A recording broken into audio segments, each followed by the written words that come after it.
Hello everybody, welcome back to Sings Calm. This is going to be episode 10, and we're going to be talking about money and finances that have been impacted during COVID and how it's canceled our communication. So, from a personal standpoint, I am a working citizen, and whenever COVID-19 happened, and I work at a fast food job, as we've stated before, my job in the very beginning, whenever all this was happening, to be honest, ours weren't really affected that much, because we were considered at the time, whenever this was the fad, essential business, because we also had a grocery store in connection with our fast food portion of the store, and so we were allowed to stay open during that time, and hours weren't really affected because of that, so we were allowed to stay open. People just kind of couldn't come inside at first to eat. It was you come in, you get your order to go and leave. Um, but then we eventually moved it to where you have to have a mask, where you can sit down and eat.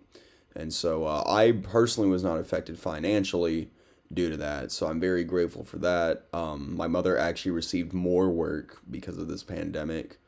Um, my stepfather, he he uh he didn't have a job at the time, but um, COVID-19 didn't really exactly make that too difficult for him to find another one. So the impact of finances for us personally did not plummet.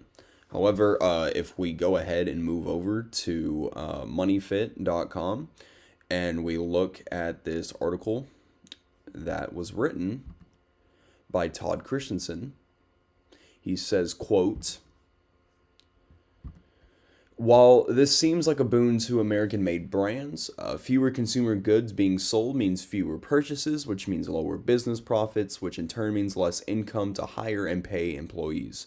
With this basic understanding of the chain reaction that leads from lower trade to smaller or fewer paychecks, you can generally expect a slowdown in the U.S.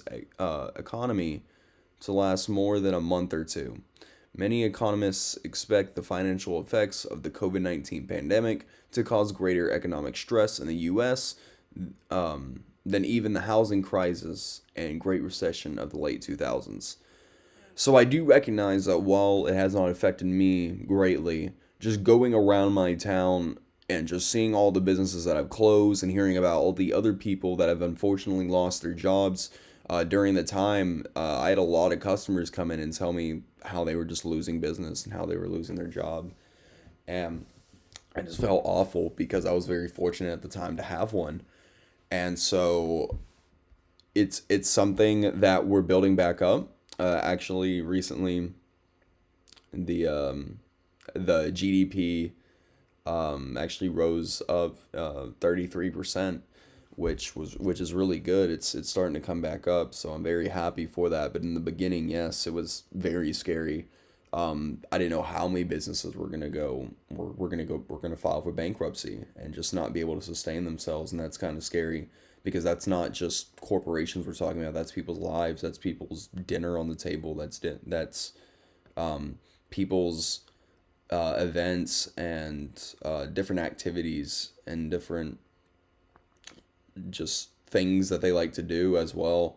That goes for organizations that can't go out and do the services that they intended on doing. But I'm just glad that we're in a better place now than we were before. And I just hope that everybody that was affected by this was able to bounce back or find some kind of alternative to help them pay the bills during this time of pandemic.